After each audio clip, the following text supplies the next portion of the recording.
In today's podcast, I want to talk about healing.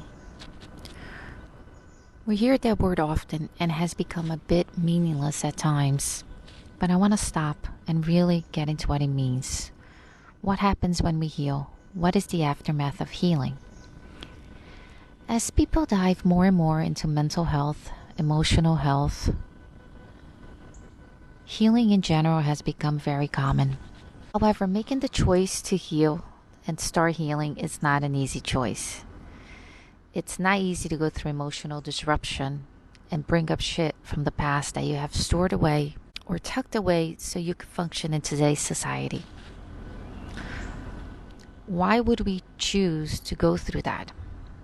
To go through our emotional baggage, to relive the pain? Because when it comes down to healing, it's relieving the memories of the past, the pain, the trauma. I want to start by sharing with you an experience I had with pain, physical pain. I promise I have a point to all this. I have multiple sclerosis, and a few years ago I was taking a medication called Avonex. It was an intramuscular injection I would get once a week. First, the pain of intramuscular injection is unmatched. My husband would give me the injection and would literally have to chase me down because it was that painful. But the real pain wouldn't come until later.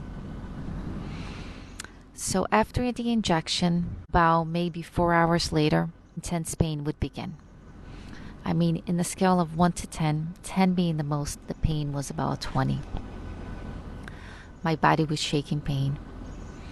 And all I would do is cry because there was nothing else I could do about it. Everything in my body would hurt. My bones, my skin, my hair. Active breathing of my ribs moving in and out would hurt. This pain would last for about 4 hours. It would make me feel completely diminished, violated, punished. I felt like I was being punished. I was a complete victim to MS. As I was going through the pain, it took every ounce of energy to survive. I would get so angry with God for putting me through this as I begged for relief. I would eventually fall asleep, and the next day I would be completely wiped out and sore. The reason I share this experience with you is because when I was going through the bouts of pain and intense fatigue, I felt like there was no light at the end of the tunnel. The pain was so overwhelming that I didn't want to live anymore if it meant to experience more pain.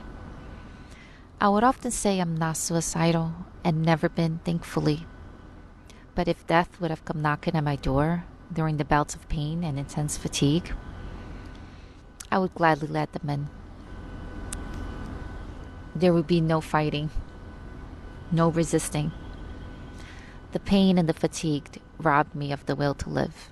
I barely survived, so I understand pain. I understand how it feels to be engulfed in the darkness of pain. I understand what it's like to be robbed of the will to live. I understand what it's like to be in so much pain that all you could do is take a deep breath to survive.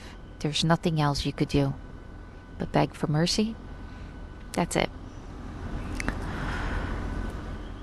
So why do we choose to go through emotional pain? And is physical pain the same as emotional pain? Not quite.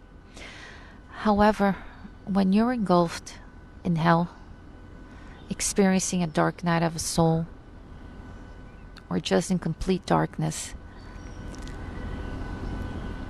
the mechanics of surviving it are the same. Begging for relief is the same. Feeling diminished, violated, punished, that's same. So why would we choose to go through emotional pain or experience a dark night of a soul or dig through our shit? Here's why I choose to dig through my baggage.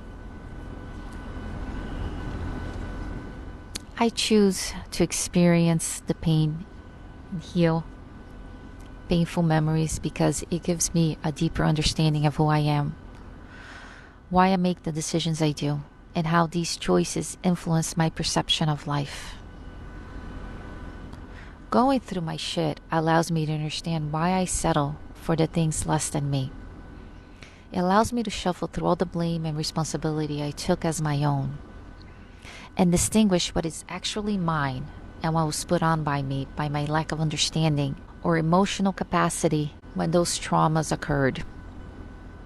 It allows me to go back and reread the experience, re-experience them with a new set of eyes, a new understanding, seeing the situation for what it is, seeing it differently. And you do it from a safe place. You could pull away when it gets too overwhelming. You go back in when you're ready. And by doing that, you cut the bonds that hold you to the memory. You release it. By releasing the bonds, the memory, the experience, or the trauma, you stop using it as a quick guide to new experiences. You can still learn from it, but you're not emotionally attached to it. You detach. The emotions that held you prisoner, that held you there, are gone. Think of it like this. Let's say you're taking a bus tour to a historical place. You're in the bus, riding around this historical place, let's say a war zone, and you're hearing about all the awfulness that happened there. You learn why the war was started and how it ended. You feel the empathy, you feel the dismay, the sadness of it. All the suffering that happened there, brought on by the war. But as the bus keeps moving, so do you. Because you're seeing it from a third person point of view. You're not attached to the suffering. So after the trip, you go home and you may talk about it, what you have seen, what you have felt. But once the conversation is over, so is that experience. You're not emotionally attached to it. There's nothing holding you to that experience, that emotion, that trauma. And that's what happens when you break the bonds to your emotional experiences or traumas. You detach, your load gets lighter. There's nothing holding you there. So when new experiences happen, as they do because we're human and changes happens all around us, all of a sudden you have energy to deal with it. You have the emotional capacity to deal with it. You get off of the roller coaster ride. You're stable. You can deal with it appropriately. And things that have set you off before don't bother you. You remove the trigger. When you cut the bonds to the emotional trauma or memories, you regain part of yourself energetically. You bring it back home. And then, out of nowhere, you'll find yourself being more present in the moment, more at peace, a bit more happier than you've ever been before. You find yourself loving yourself. And that is the aftermath of healing. All of a sudden, anxiety is not running the show. The vastness of life shows up. Colors get brighter. And more you show up for yourself. So what take away from today's talk?